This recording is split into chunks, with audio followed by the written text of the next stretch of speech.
I really think that it matters more about that they're pushing so much product, and people are focused on Well, lead into my next question, why don't you?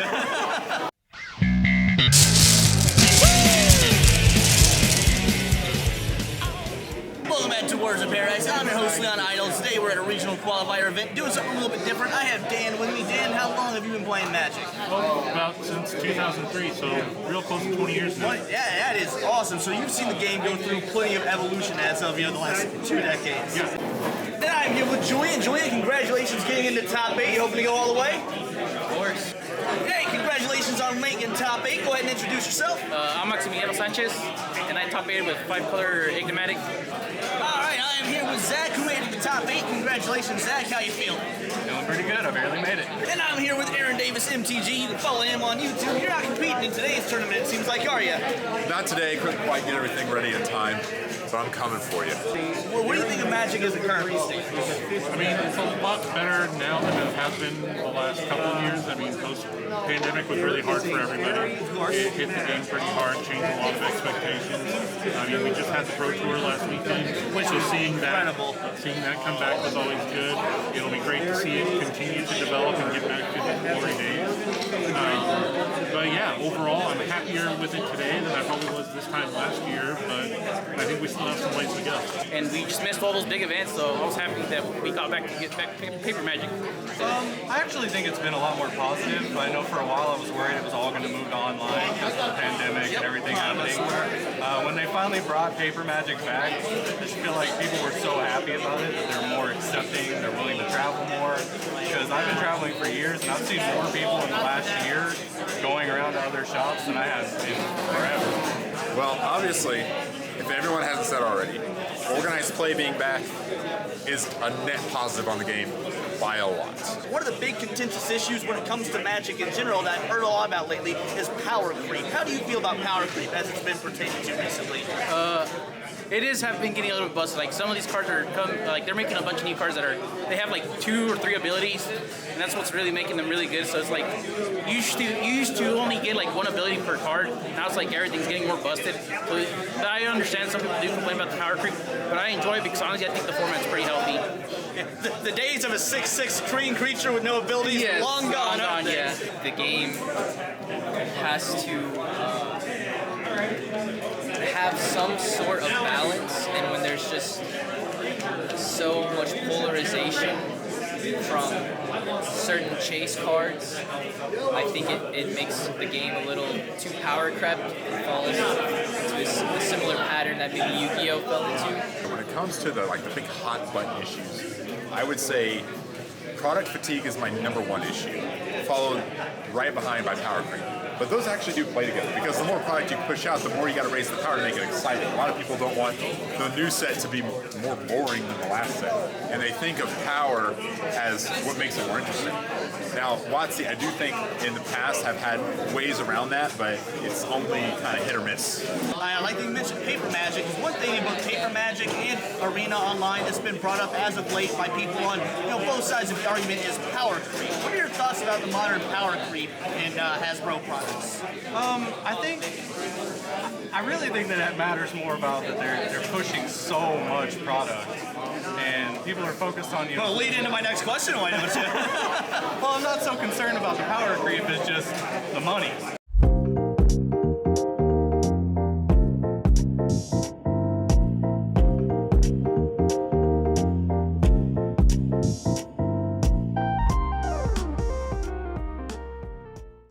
February. Between February and August, that's 7 months, we have 5 major sets coming out. What do you think? You've already talked about product fatigue. Do you agree that 5 out of 7 sets is too much? Do you think that's fine? Or what are your thoughts? What would be an appropriate amount? 5 out of 7 is too much. I think it should be 2. 2 in 7 months is plenty. We need droughts. Make it happen, Wizards. Make it happen. Well, it sounds like Wizards of the Coast and Marvel, the MCU, can learn the same lessons. Yes. Like Marvel, 1 movie a year. 1.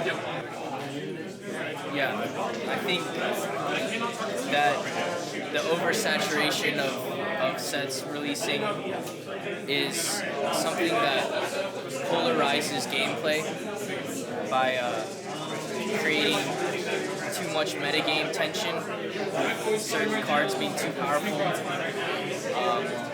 and kind of puts a lack of dedication long term in the fan base. And I mean, you can just tell by Hasbro stocks how that's really affecting the health of the game and the community. I do know that product fatigue has hit a lot of folks. Right. They're just really hard to stay invested and stay on top of the game because they feel like if they don't pay attention to a set, they fall behind. And so lately it's really hard to find folks that are willing to just fire a weeknight event. And that's just kind of where we are right. So, those are 5 cents within 7 months. But in the time before, when products weren't really released that often, you would have 5, maybe 6 within a year. And so when you discount those 5, there's 3 other standard sets to be released. So now you're talking from 6 to 8 in a given year. And I feel that overall, yes, there are too many products, but Wizards, the thing that Wizards is trying to message with that is that not every product is for every player. Of course. And on the one hand, that's fine. But on the other hand, there are plenty of people, myself included, that, like I just said, I'll play whatever format's viable in the area that I live in. And so if that means I have to chase 8 to 10 cents a year to stay on top of it, that's going to be a bit too much. It used to be you could enjoy Modern as it was for a long time. You could enjoy Standard as it was for a long time. And now it's like every other month I've got to make a whole switch to what I'm doing. Well, you beat me to it. I was going to say, here we are in February, coming up to August. That's a 7-month period. There's 5 sets being released in 7 months. I take it you agree that that's a bit too much. It's a lot. It's a lot for people who are just working class, can't afford to do this all the time. And like I said, I'm less worried about power creep issues than I am just I can't afford it. I personally think it is a lot of printing, but I understand why they do it. They're hitting multiple formats. Like, I think we're having a Commander set. I think they're going to do, 2 more standard sets? Yep, 2 more standard sets. And then, what are they, like, Modern? Yeah, they're doing Modern set. Yeah, you see, that's why they're pushing, but for our wallets, no bueno.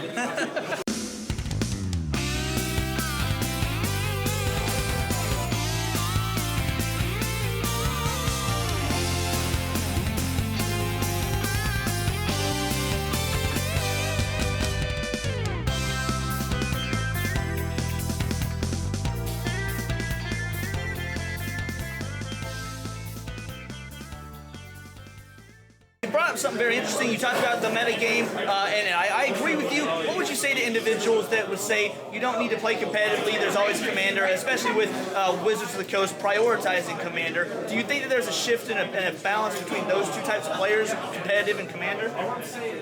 Yeah, I think there's a balance, and I think I'm going to quote the professor here with prioritizing Commander over competitive is not good for the health of the game long term.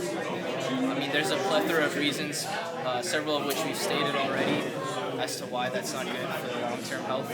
Mostly the wallet fatigue of the customer base. I don't think I have a problem with it in general.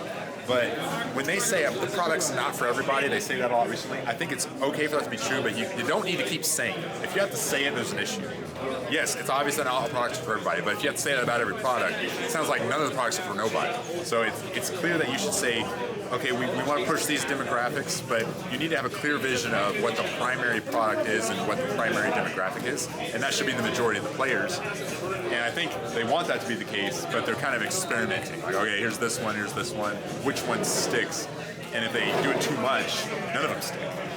I don't mind it because I love playing Commander. Though I will say I do play a lot of CDH, so competitively.